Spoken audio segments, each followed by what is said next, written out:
Hello everyone, welcome to our YouTube channel RPSC bio academy. हम जो unit discuss कर रहे थे वो थी डेवलपमेंटल बायोलॉजी। डेवलपमेंटल बायोलॉजी में हमारा जो आज का टॉपिक रहेगा वो रहेगा फेट मैप्स। तो हम आज डिस्कस करेंगे क्या होते हैं फेट मैप्स और फेट मैप्स रेडी करने के कौन कौन से तरीके होते हैं, कौन कौन सी थ्योरीज यहाँ पर दी गई थी। ठीक है, और क्वेश्चन जो है वो उन्हीं थ्योरी से ही बनता है। तो सबसे पहले हम डिस्कस करते हैं कि फेट मैप्स होते क्या है।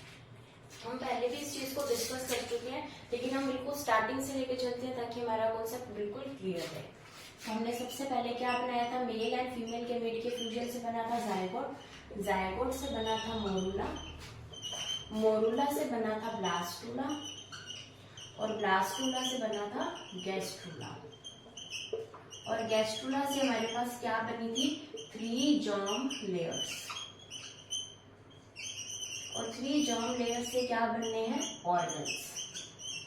ऑर्गन्स बनने को बोलते हैं ऑर्गेनोजेनेसिस, जो कि हमारे सिलेबस के अंदर नहीं है। ठीक है, तो 3 जर्म लेयर से क्या बने, ऑर्गन्स। तो कल तक हमने क्या देख लिया कि 3 जर्म लेयर्स कैसे बनती हैं और इन जर्म लेयर से कौन कौन से ऑर्गन्स जो है वो बनते हैं।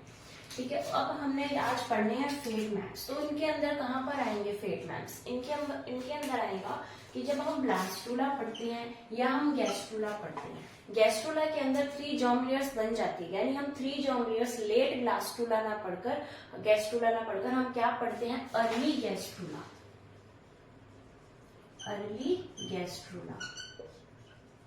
यानी ब्लास्टूला और अर्ली गैस्ट्रूला के अंदर हम क्या करेंगे, हम इनकी स्टडी करेंगे। किसकी, एक तो हमने करनी है ब्लास्टूला की स्टडी और एक हमने करनी है अर्ली गैस्ट्रूला की स्टडी। क्यों करनी है हमने, क्योंकि हमने इन दोनों की स्टडी करनी है, इन दोनों के सेल्स देखने हैं कि सेल किस तरीके से मूवमेंट कर रहे हैं, कौन सा सेल जो है वो कौन सी जर्म लेयर बनाएगा और कौन सा सेल बाद में जाके कौन सा ऑर्गन बनाएगा। हम चाहते हैं कि हम यहाँ तक पहुंचने से पहले हमें इस स्टेज पर ही पता चल जाए कि ये सेल ने ये ऑर्गन बनाना है। तो वो चीज की स्टडी करने के लिए हम ये जो भी ब्लास्टूला और गैस्ट्रूला है, हम इनके अंदर जो सेल्स हैं उन सेल्स की स्टडी करके एक मैप बनाते हैं कि उनका फेट क्या होगा। फेट यानी फ्यूचर, यानी इनके अंदर जो भी सेल्स, जो भी ब्लास्टोमियर्स प्रेजेंट है, उन ब्लास्टोमियर्स को हम स्टडी करके उनकी स्टडी के बाद एक मैप बनाएंगे किसके बारे में, कि उन ब्लास्टोमियर्स का फ्यूचर कैसा है। तो उसे क्या बोलेंगे, हम उसे बोलेंगे फेट मैप। यानी हम यहाँ पर क्या कह रहे हैं कि ये क्या है, एक डायग्रामेटिक रिप्रेजेंटेशन है। डायग्रामेटिक रिप्रेजेंटेशन है कि कौन सा सेल फ्यूचर में जाकर कौन सी जर्म लेयर बनाएगा या फिर कौन सा ऑर्गन बनाएगा। इससे हम जर्म लेयर का भी पता कर सकते हैं, यानी हम ये भी कह सकते हैं कि ये एक्टोडर्म बनाएगा, ये मेसोडर्म बनाएगा, ये एंडोडर्म बनाएगा, या फिर हम ऑर्गन्स का भी पता कर सकते हैं। अगर मैं यहाँ पर एक फेट मैप बनाऊं, तो ये मैंने सपोज एक ब्लास्टूला बनाया है और इस ब्लास्टूला के अंदर ये वाला जो एरिया है, ये एरिया मैंने इस कलर से कलर किया, फिर मैंने इतने एरिया को इस कलर से किया। तो ये मैं क्या बना रही हूँ, ये मैं एक फेट मैप बना रही हूँ यहाँ पे। तो ये क्या है, एक डायग्रामेटिक रिप्रेजेंटेशन है। किसकी है, ये एक ब्लास्टूला की डायग्रामेटिक रिप्रेजेंटेशन है, जिसके अंदर मैं ये बताऊंगी कि फ्यूचर में जाके कौन सा एरिया, कौन सा सेल क्या बनाने वाला है। जैसे कि अगर मैं कहूँ कि ये रेड वाला, तो आगे जाके क्या बनाएगा, एक्टोडर्म बनाएगा। ये ब्लैक वाला बनाएगा एंडोडर्म, ये बनाएगा मेसोडर्म और ये बनाएगा नोटोकॉर्ड। ठीक है, तो मैंने इस तरीके से एक डायग्राम बनाया। किसका डायग्राम बनाया, एक ब्लास्टूला का बनाया, जिसके अंदर मैं ये बता पा रही हूँ, एक डायग्रामेटिक रिप्रेजेंटेशन कर पा रही हूँ कि हमारे जो ये वाला जो पोर्शन है, इतना जो इसका पार्ट है, वो रीजन आगे जाके एक्टोडर्म बनाएगा। यानी मैंने जर्म लेयर को डिफाइन कर दिया कि ये इतने ही सेल से बनने वाला है। तो ये एक फेट मैप बनाया है मैंने। तो ये क्या है, एक डायग्रामेटिक रिप्रेजेंटेशन है, ब्लास्टूला की बन सकती है या फिर फिर अर्ली गैस्ट्रोला की बन सकती है। तो फेड मैप के ऊपर सबसे पहले वर्क किसने किया था? तो फेड मैप के ऊपर सबसे पहले वर्क किया था वोग ने। वोगट बोलते हैं इसको, वॉट बोल सकते हैं। तो वोगट या वॉट ने सबसे पहले इसके ऊपर वर्क किया था और इसने किसका बनाया था? एम्फीबिया। तो इसने एम्फीबिया का सबसे पहले फेड मैप बनाया था। एम्फीबिया का ब्लास्टुला इसने देखा था और उसको देखकर इसने सबसे पहले फेड मैप बनाया था। तो फेड मैप का अगर हम साइंटिस्ट की बात करें तो वो कौन आएगा? वो आएगा वॉट। ठीक है, वोगट या वॉट। तो ये हमने देखा फेड मैप्स। अब हम देखते हैं कि कैसे किन किन थ्योरी से हम ये फेड मैप्स बना सकते हैं, यानी इन फेड मैप को तैयार करने के कौन कौन से तरीके हैं।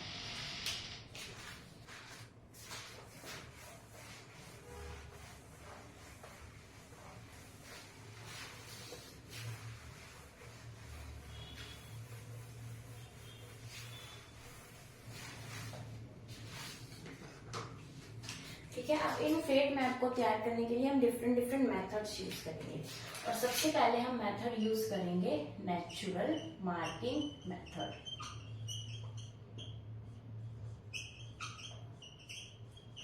इन मेथड्स को पढ़ते वक्त हमारे माइंड में सिर्फ इतना क्लियर होना चाहिए कि फेड मैप्स क्या है और फेड मैप्स हमने कैसे बनाना है। तो फेड मैप हमने बस एक डायग्रामेटिक रिप्रेजेंटेशन बनानी है कि हमें बस इतना पता लग जाना चाहिए कौन से सेल ने क्या चीज बनानी है। तो अब इसके लिए हम क्या करेंगे? सबसे पहले हम ये करके देखते हैं कि कुछ ऐसे एनिमल्स होते हैं जिनके अंदर क्या होता है कि ये पहले से ही मार्क्ड होती है चीज। जैसे कि अगर हम यहाँ पर एक ब्लास्टुला की स्ट्रक्चर बनाए, यहाँ पर हम एक स्ट्रक्चर बनाते हैं, तो इस स्ट्रक्चर के इसके अंदर पहले से ही अगर हम कहें कि इस तरीके से 4 रीजन्स मार्क है।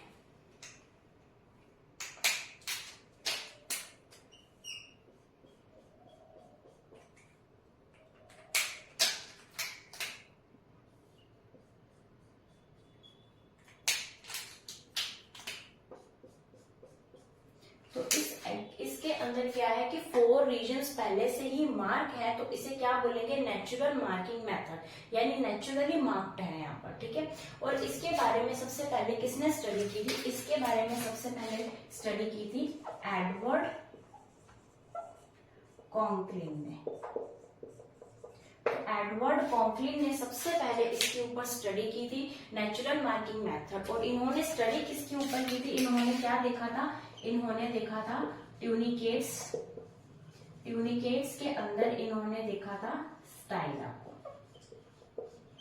ट्यूनिकेट्स के अंदर इन्होंने स्टाइला को देखा था और इस स्टाइला जो एनिमल है, इस स्टाइला का इन्होंने नेचुरल मार्किंग मेथड में ये देखा कि इसके अंदर पहले से ही जो रीजन्स हैं वो मार्क्ड है। ठीक है, उसके अलावा बाद में देखा गया कि ये जो मार्किंग है ये इसके अंदर ना होकर एम्फिऑक्सिस में भी देखी जाती है और बाद में पता लगा कि ये मार्किंग कुछ एनालिट्स में भी देखी जा सकती है, यानी नेचुरली मार्किंग जो है वो यहाँ पर देखी जा सकती है ट्यूनिकेट्स के अंदर, एम्फिऑक्सिस के अंदर और एनालिट्स के अंदर। तो इनके अंदर क्या देखी जाती है? नेचुरली मार्किंग देखी जाती है। और नेचुरली मार्किंग के ऊपर जब इन्होंने स्टडी की इसके ऊपर, तो उन्होंने ये इसके अंदर इसका रिजल्ट निकाला कि ऐसा पार्ट इसका जो कि कैसा है? ट्रांसपेरेंट है।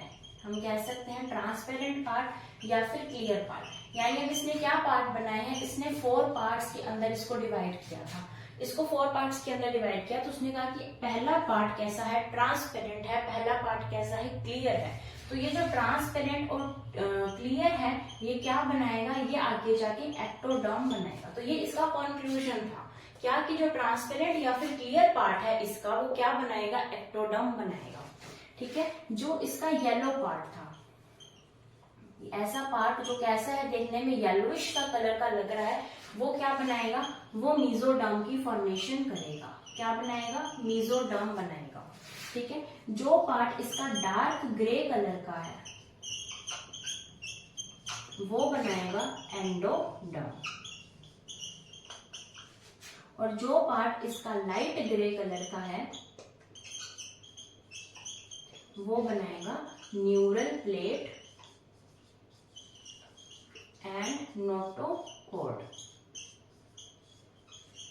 तो ये इसने 4 रीजन्स के अंदर डिवाइड किया है, किसको, इसके ट्यूनिकेट्स या फिर स्टाइला के हम कह सकते हैं एग को, फर्टिलाइज्ड एग को, या फिर हम स्पेसिफिकली कहें तो ब्लास्टुला या फिर अर्ली गैस्ट्रुला की स्टेज को इसने स्टडी किया। किसने स्टडी किया? एडवर्ड कॉन्क्लिन ने स्टडी किया। और इसने क्या देखा? इसने देखा कि इसके अंदर 4 रीजन स्पेसिफिकली दिख रहे हैं, नेचुरली मार्क्ड है, हमने कोई मार्किंग नहीं की, नेचुरली मार्क्ड है। और इसने देखा कि ऐसा पार्ट इसका जो कि ट्रांसपेरेंट है, जो कि क्लियर है, वो क्या बनाने वाला है? एक्टोडर्म ही बनाएगा आगे जाकर। फिर देखा कि जो येलोइश पार्ट लग रहा है वो मेसोडर्म बनाएगा। फिर जो डार्क ग्रे पार्ट लग रहा है वो एंडोडर्म बनाएगा। और जो लाइट ग्रे पार्ट लग रहा है वो न्यूरल प्लेट एंड नोटोकॉर्ड बनाएगा। तो ये था नेचुरल मार्किंग मेथड, जो कि किसने दिया था? एडवर्ड कॉन्क्लिन ने, एक फेट मैप को रेडी करने के लिए। अब हम चलते हैं सेकेंड मेथड की तरफ।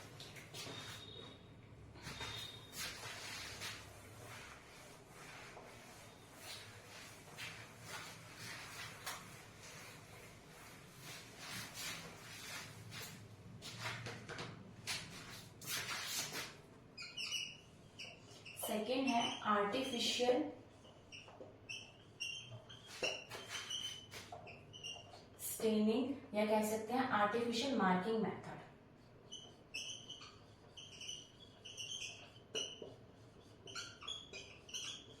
आर्टिफिशियल मार्किंग मेथड यानी यहाँ पर हमने मार्किंग तो करनी है उसकी, लेकिन कैसे करेंगे? आर्टिफिशियल तरीके से यहाँ पर मार्किंग करेंगे। ठीक है, तो इसके आगे पार्ट्स हैं कि आर्टिफिशियल किन किन तरीकों से हम आर्टिफिशियल उसको मार्क या फिर स्टेन कर सकते हैं।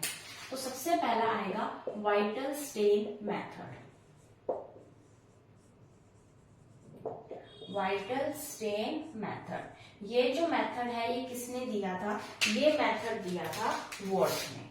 हमने अभी पता किया था, देखा था कि जो वॉर्ड है इसने क्या बताया था? इसने एम्फीबियंस का जो एग था उसके अंदर इसने फेट मैप की सबसे पहले स्टडी की थी। तो इसी ने कौन सा दिया? Vital stain method. अब इसके अंदर क्या होता है कि यहाँ पर कहते हैं कि कुछ डाइज जो है वो हम डाइज डाल देते हैं इस एग के अंदर, यानी ये हमारा एक फर्टिलाइज्ड एग है।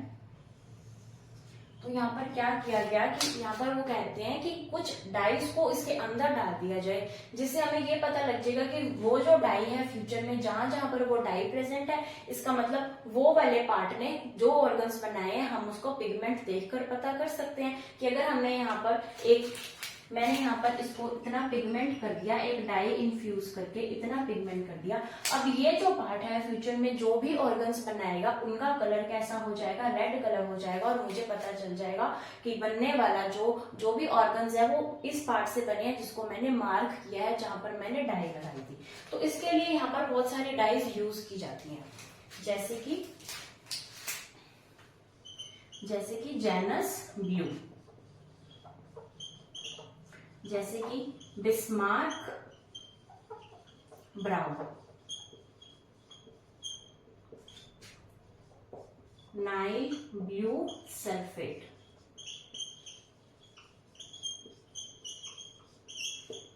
और हम कह सकते हैं यहाँ पर न्यूट्रल रेड। तो ये सारी वो डाइज हैं या फिर ये सारे वो पिगमेंट्स हैं जिनको यूज किया जाता है किसी के भी ब्लास्टुला को या फिर किसी के भी अर्ली गैस्ट्रुला को स्टेन करने के लिए, उसको कलर देने के लिए किसी स्पेसिफिक पार्ट के अंदर। कौन कौन सी है?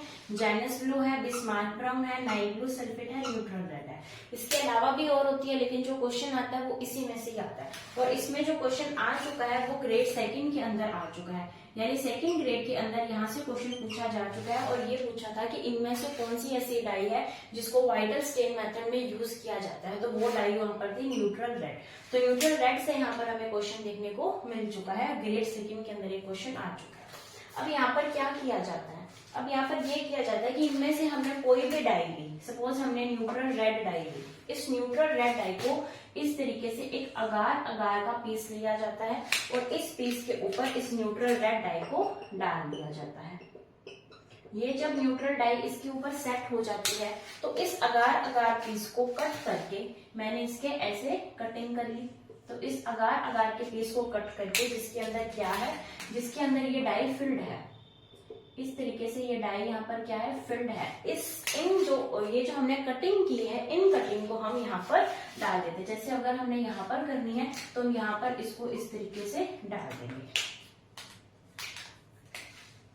ठीक है, हमने इस तरीके से ये जो हमारा फर्टिलाइज्ड एग है इसके ऊपर इस तरीके से इसको सरफेस पर रख दिया।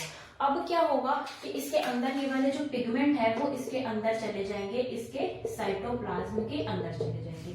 ठीक है, तो अगर हमने इसको इस पार्ट में किया, मैंने तो ज्यादा फैला दिया, अगर हम बात करें कि हम इस पार्ट के अंदर जाएंगे, अगर वो इस पार्ट के अंदर चले गए तो हमें पता चल गया कि ये वाला वो पार्ट है जो हमने क्या किया था, स्टेन किया था। यानी यहाँ से बनने वाले जो ऑर्गन्स है वो इस कलर के बनेंगे। ठीक है, तो इन्होंने ये वाला मेथड सुझाया, किसने सुझाया, वॉगट ने। क्या नाम दिया, वाइटल स्टेन मेथड। और लर्न करना भी इजी है, वी से वाइटल है और वी से वॉगट है। तो इन्होंने ये मेथड दिया जिसके अंदर इन्होंने डाई यूज की और डाई को अगार अगार के ऊपर डालकर उसके बाद उसको पीसेस के अंदर कट करके और इसके साइटोप्लाज्म में इसको इन्फ्यूज करवाया था। ठीक है, लेकिन ये जो मेथड है ये इतना इफेक्टिव नहीं लगा। क्यों नहीं लगा, क्योंकि जब इसको यहाँ पर डाला गया तो फ्यूचर में क्या हुआ कि सेल ने तो डिवाइड करना ही है, तो इस सेल ने क्या किया, आगे जाके और डिवाइड हो गया और डिवाइड हो गया और डिवाइड हो गया। तो इस तरीके से ये डिवाइड होता ही गया, होता ही गया। और क्या हुआ कि इसका जो पिगमेंट है, इसका जो कलर है वो इतना ज्यादा फेड हो गया। यानी हम इसको क्या बोल सकते हैं, डाइल्यूशन हो गया। यहाँ पर डाइल्यूशन, किसका डाइल्यूशन हो गया, हमने जो डाई यूज की थी, हम कह सकते हैं जो भी पिगमेंट हमने डाला था वो डाइल्यूट हो चुका है, उसका डाइल्यूशन हो चुका है, या हम कह सकते हैं उसका कलर इतना फेड हो चुका है कि हमें बाद में दिक्कत आती है कि हमने कौन सा ऑर्गन तो स्टेन किया था और कौन सा नहीं किया था। क्योंकि यहाँ पर क्या होनी है, सेल डिवीजन होनी है। इस वजह से इस मेथड को इतना इफेक्टिव नहीं माना जाता। तो इसका नाम क्या था, वाइटल स्टेन मेथड। और डाइज को हमने अच्छे से याद करना है, Janus blue, Bismarck brown, Nile blue sulphate and neutral red. तो ये डाइज वाइटल स्टेन मेथड के द्वारा यूज की जाती है। अभी हम चलते हैं सेकेंड पार्ट की तरफ।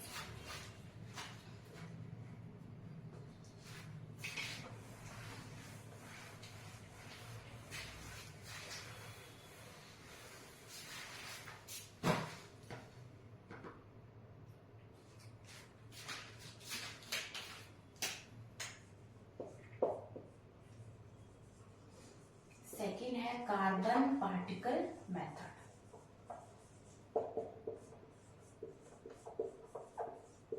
तो यहाँ पर जो आर्टिफिशियल तरीके से मार्किंग करनी है या फिर स्टेनिंग करनी है वो किसकी की जाएगी, इस कार्बन के थ्रू की जाएगी। यानी कार्बन के पार्टिकल्स जो हैं वो कार्बन के पार्टिकल्स हमारा जो फर्टिलाइज्ड एग है उसके ऊपर चिपका दिए जाएंगे। ये जो हमारा एग है, इस एग के ऊपर ये जो कार्बन के पार्टिकल्स हैं ये चिपका दिए जाएंगे। तो हमने जहां पर चिपकाए हैं वहां पर हम इसको देख सकते हैं कि किस तरीके से ये वाले जो पार्ट है, ये वाले जो रीजन्स है वो कौन से फ्यूचर के अंदर जर्म लेयर्स या फिर ऑर्गन्स बनाने वाले हैं।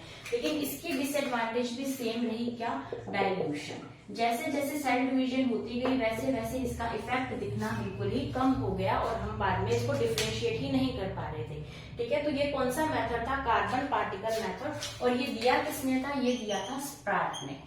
किसने दिया था, स्प्रैट ने ये दिया था। कौन सा मेथड है, कार्बन पार्टिकल मेथड। उसके बाद हम चलते हैं थर्ड मेथड की तरफ। पहले रेडियो एक्टिव करते हैं, रेडियो एक्टिव लेबलिंग मेथड।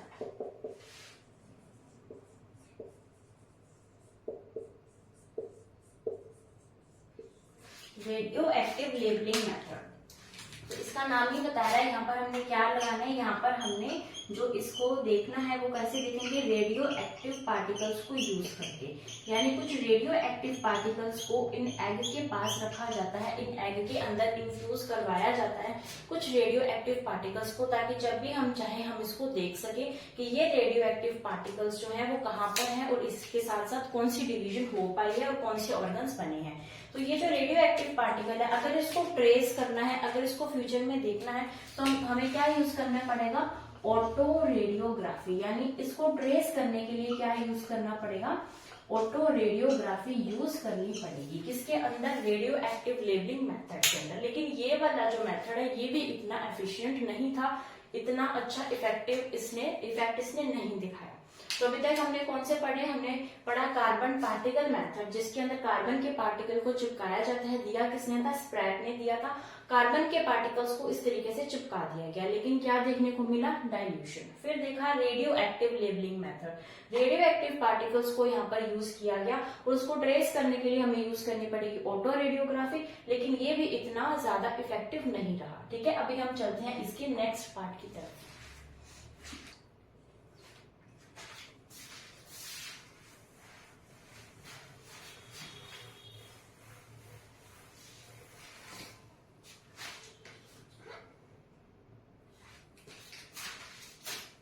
फिर हम चलते हैं इसके फोर्थ पार्ट की तरफ, फ्लोरोसेंट मेथड।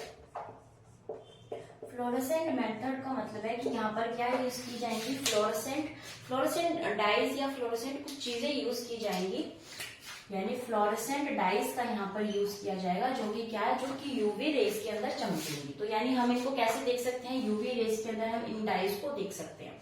तो इसके अंदर यूज क्या किया गया, इसके अंदर यूज किया गया कार्बोसाइनिन यानी फ्लोरोसेंट कार्बोसाइनिन डाइज का यूज कर सकते हैं, या फिर फ्लोरोसेंट डेक्सट्रम डाइज का यूज यहाँ पर, या हम कंपाउंड्स भी कह सकते हैं, इनके डाइज कह लो, कंपाउंड्स कह लो, इन चीजों को यूज करके हम क्या कर सकते हैं, आर्टिफिशियल तरीके से मार्क हम कर सकते हैं। अभी हमने रेडियो एक्टिव का पढ़ा था, तो रेडियो एक्टिव के अंदर हमने देखा था कि रेडियो एक्टिव पार्टिकल्स हम वहां पर यूज कर सकते हैं। तो कौन से यूज कर सकते हैं हम, वहां पर जो यूज किया जाता है वो किया जाता है थाइमिडीन। क्या यूज किया जाता है, थाइमिडीन यूज किया जाता है रेडियो एक्टिव पार्टिकल, जहां पर हमने कहा था कि हम ऑटो रेडियोग्राफी से इसको ट्रेस कर सकते हैं। ठीक है, तो ये देखा हमने फ्लोरोसेंट मेथड। अभी हम चलते हैं कि क्या आर्टिफिशियल मार्किंग मेथड के अलावा भी कोई और मेथड है। एक तो नेचुरल देखा हमने, एक देखा हमने आर्टिफिशियल, तो क्या इसके अलावा भी और मेथड्स हैं फेट मैप्स बनाने के लिए।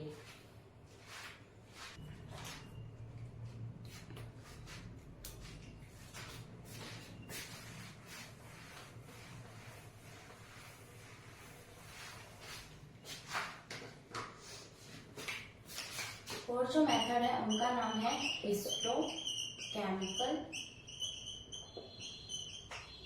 And cytochemical method.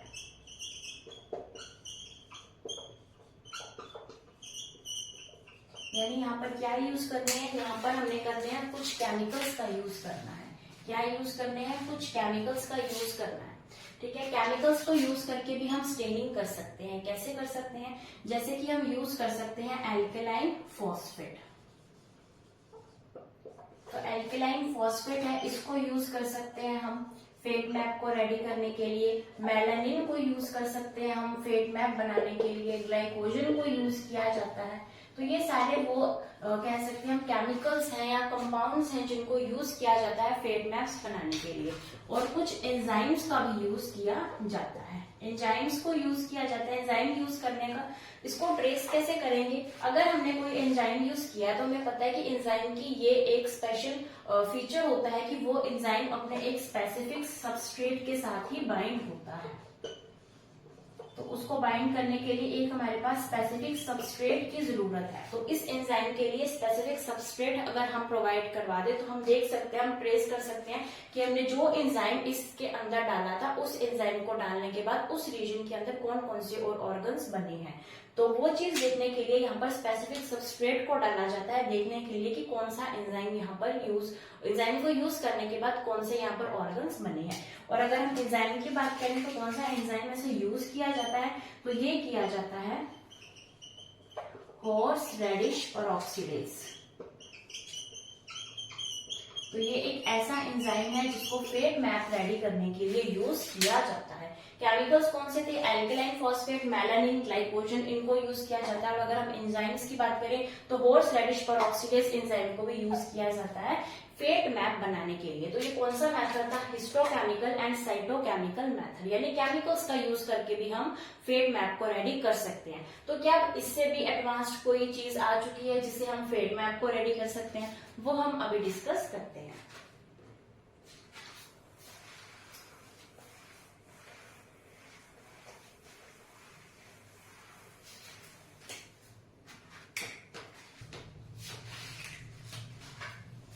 अभी हम डिस्कस करते हैं जेनेटिक मेथड।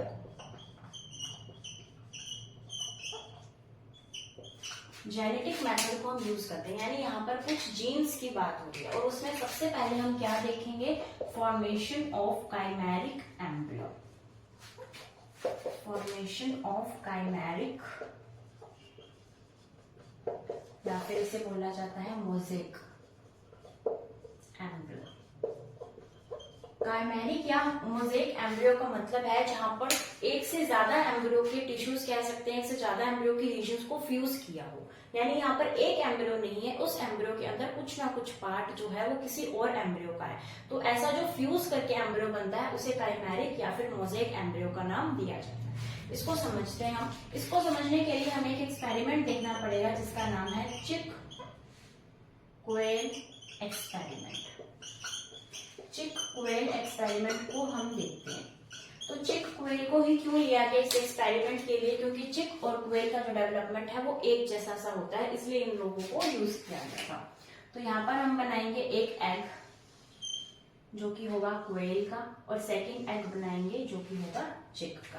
ठीक है, तो ये एग किसका है, ये एग है कोएल का और ये एग है चिक का। तो चिक और कोएल का हमने एक एक एग लिया जिसके अंदर क्या हो रहा है, डेवलपमेंट हो रहा है। ठीक है, तो सपोज अगर इसकी ये वाली सेल जो है, चिक की ये वाली सेल क्या बनाने वाली है, neural tube and neural crest. Neural tube and neural crest बनाने वाली है चिक के जो एग की ये वाला पार्ट। ठीक है, और हमने क्या किया कि इस कोएल का ये वाला पार्ट, ये भी क्या बनाने वाला है, ये भी neural tube and neural crest बनाने वाला है। ठीक है, तो ये वाला जो पार्ट है हमने क्या किया कि इसका जो ये पार्ट था वो हमने यहां से निकालकर इस एम्ब्रियो का इतना पार्ट निकालकर हमने यहाँ डाल दिया, यानी ये पार्ट को हमने यहाँ पर क्या कर दिया, ग्राफ्ट कर दिया, ग्राफ्टिंग कर दी, ट्रांसप्लांट कर दिया। इतना पार्ट कोएल का कहाँ डाल दिया, चिक के अंदर डाल दिया। अब इसके जो सेल्स थे वो कैसे थे, पिगमेंटेड। इसके सेल्स कैसे थे, पिगमेंटेड, यानी ये रीजन कैसा था, पिगमेंटेड। तो अब हमने इसके अंदर डाल दिया, यानी अब इसके सेल्स क्या बनाएंगे, neural tube and neural crest इस चिक एम्ब्रियो के अंदर। किसके बनाएंगे, इसका रीजन हमने यहाँ पर ट्रांसप्लांट किया है, तो इसका रीजन क्या बनाने वाला है, neural tube and neural crest किसके अंदर, चिक के अंदर। तो हमने क्या देखा कि बाद में जब हमारे पास एक एडल्ट चिक बना तो उसके अंदर देखा गया कि उसके जो फेदर्स थे, उसके फेदर्स का कुछ पार्ट कैसा निकला, पिगमेंटेड। तो जो बाद में चिक बना उस चिक के फेदर्स का पार्ट कैसे बने, पिगमेंटेड बने। तो इससे भी हम क्या कर सकते हैं, पता लगा सकते हैं कि कौन सा पार्ट जो है वो न्यूरल ट्यूब न्यूरल क्रेस्ट बनाएगा और कि उससे क्या बनते हैं, उससे पिगमेंटेड फेदर्स बनते हैं। ठीक है, तो ये भी हमने क्या किया, ये भी हमने एक मेथड यूज किया जिसकी वजह से हम ये देख सकते हैं कि कौन सा पार्ट जो है क्या बनाने वाला है। यानी ये पार्ट ने क्या बनाया, न्यूरल ट्यूब न्यूरल क्रेस्ट, जो कि आगे चलकर उन्होंने क्या बनाए, फेदर्स को भी जन्म दिया, जो कि देखने में हमें पता लग रहा था। तो इससे भी हम पता कर सकते हैं कि कौन सा रीजन फ्यूचर में जाकर क्या बनाने वाला है। तो इससे भी हमने क्या की, हमने एक फेट मैप बनाया, एक स्टडी की कि कौन सा पार्ट क्या ऑर्गन बनाता है। ठीक है, तो ये कौन सा नाम, इसका नाम क्या दिया, फॉर्मेशन ऑफ काइमेरिक या फिर मोज़ेक एम्ब्रियो, यानी दो सेम एम्ब्रियोज को लेकर जो कि अलग अलग स्पीशीज के हैं उनके अंदर ग्राफ्टिंग की गई, जिससे कि हम पता कर सके भी किस तरीके से ऑर्गन्स जो है वो बनते हैं। ठीक है, लेकिन ये भी इतना ज्यादा इफेक्टिव नहीं रहा। क्यों नहीं रहा, क्योंकि हमेशा हर किसी स्पीशीज के ऐसे जो हमें एम्ब्रियोज हैं, ऐसे जो एग है वो मिलना बहुत मुश्किल है। तो ऐसे एग ऐसे एम्ब्रियो बहुत मुश्किल से मिलते हैं, इसलिए ये भी इतना इफेक्टिव नहीं रहा काइमेरिक या फिर मोज़ेक एम्ब्रियो की फॉर्मेशन। अभी हम चलते हैं जो सबसे ज्यादा इफेक्टिवली यूज किया जाता है मेथड, उसकी तरफ।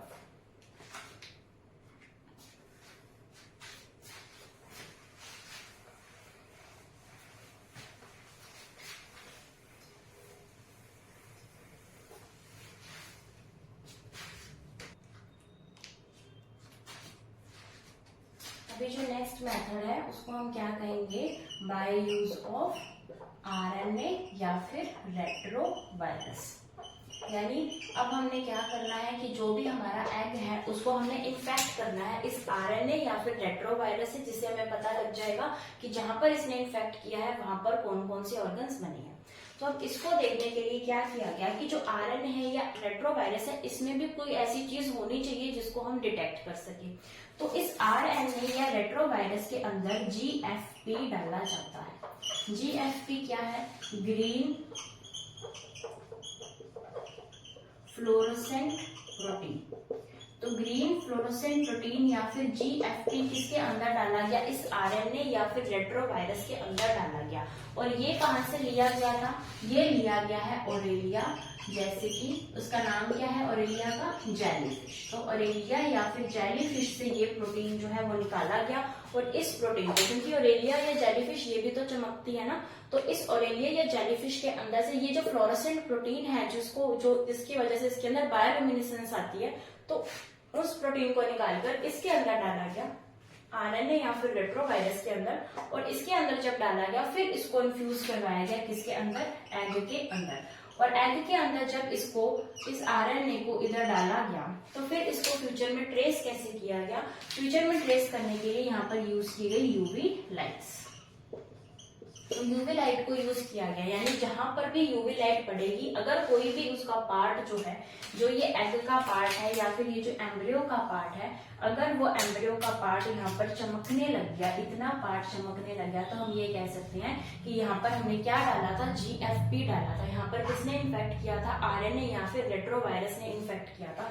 और जिससे कि हम क्या कर सकते हैं? हम स्टडी कर सकते हैं कि हमने जहां पर इन्फेक्ट किया था उस पार्ट ने कौन सी चीज बनाई है, कौन से ऑर्गन बनाए हैं। ठीक है, तो अभी हमने देखा कि कौन कौन से मेथड्स जो है वो फेट मैप्स को रेडी करने के लिए यूज किए जाते हैं। अब हम देखते हैं कि ये फेट मैप्स हम क्यों बना रहे हैं, इनकी क्या इंपॉर्टेंस है, इनका क्या सिग्निफिकेंस है।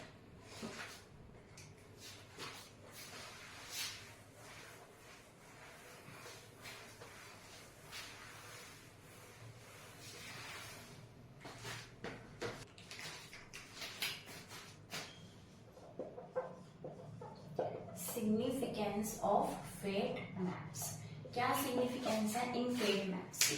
अगर हम बात करें फेट मैप के सिग्निफिकेंस की, तो सबसे पहले सिग्निफिकेंस ये है कि इससे हम गैस्ट्रुलेशन के बारे में स्टडी कर सकते हैं। यानी हमें अर्ली गैस्ट्रुला के अंदर यूज करना है, तो इससे हम गैस्ट्रुलेशन की स्टडी कर सकते हैं कि गैस्ट्रुलेशन किस तरीके से होती है। ठीक है, क्योंकि हमने इसको अर्ली गैस्ट्रुला या फिर ब्लास्टुला के अंदर ही हमने जो आर्टिफिशियल स्टेन्स है वो देखने हैं। तो उसके बाद उसके आने वाली जितनी भी स्टडीज है हम उन सबकी स्टडी कर सकते हैं। और सबसे पहले कौन आएगी? गैस्ट्रुलेशन।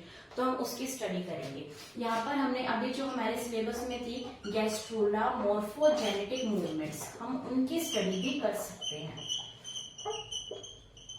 कि जो भी मूवमेंट्स होने वाली हैं, कैसे जो है इम्बोली हुई, कैसे एपिबोली हुई, कैसे इंग्रेशन हुआ, कैसे इन्वेजिनेशन हुआ, कैसे डीलैमिनेशन हुआ, तो वो सब कैसे होते हैं, उनकी स्टडी किस तरीके से की गई, इन्हीं फेट मैप्स को बनाकर की गई, जिससे हमें पता चला कि किस तरीके से मूवमेंट्स होती हैं। ठीक है, हमने सेल की मूवमेंट्स देख ली। उस तरीके से हमने क्या, इसका पॉइंट ऑफ व्यू एक ये भी है कि ये रिसर्च में हेल्प करता है कि जो भी इन चीजों को यूज किया गया तो वो बाद में क्या किया, उसके ऊपर रिसर्च हुई। तो रिसर्च, आगे की रिसर्च करने पे इन्होंने बहुत हेल्प की। किसने? जो फेट मैप्स पहले से रेडी थे। तो ये रिसर्च में भी हेल्प करते हैं आगे आने वाली। उसके अलावा क्या काम है इन फेट मैप्स का? उसके अलावा ये काम है कि हमें इधर से पता लगता है कि सेल की मूवमेंट्स किस तरीके से हो रही हैं, सेल किस तरीके से मूव करता है। अगर स्पाइरल क्लीवेज है तो वो स्पाइरल कैसे हो रहा है। अगर हम कहें वहां पर कि रोटेशनल क्लीवेज है तो वो रोटेशन किस तरीके से हो रहा है। यानी हमें सेल की प्रॉपर मूवमेंट्स का यहाँ पर पता चल रहा है। हमें रिसर्च के अंदर इसकी हेल्प मिल रही है। हमें गैस्ट्रुला मॉर्फोजेनेटिक मूवमेंट्स का पता लग रहा है, हम गैस्ट्रुलेशन की स्टडी कर पा रहे हैं। ठीक है, उसके अलावा प्रिजम्पटिव एरियाज के बारे में पता लगता है। प्रिजम्पटिव एरियाज का मतलब होता है संभावी क्षेत्र, यानी जो भी संभावी क्षेत्र आगे बनने वाले हैं उस पार्ट से, उस रीजन से, तो हमें उन संभावी क्षेत्रों के बारे में, या फिर हम कह सकते हैं प्रिजम्पटिव एरियाज के बारे में हमें क्या पता लगता है। और उसके अलावा हमें क्या पता लगता है कि कौन कौन सी जर्म लेयर्स और कौन कौन से ऑर्गन्स जो हैं वो बनने वाले हैं फ्यूचर के अंदर, और कौन कौन से स्पेशली रीजन से बनने वाले हैं, ये भी हमें पता चलता है। तो ये देखा हमने सिग्निफिकेंस ऑफ फेड मैप्स, और इसी के साथ हमारा टॉपिक फेड मैप्स जो है वो फिनिश होता है। इसके बाद हम डिस्कस करेंगे एम्ब्रियोनिक इंडक्शन। तब तक आप वीडियो को लाइक कीजिए, शेयर कीजिए, हमारे चैनल को सब्सक्राइब कीजिए। Thank you.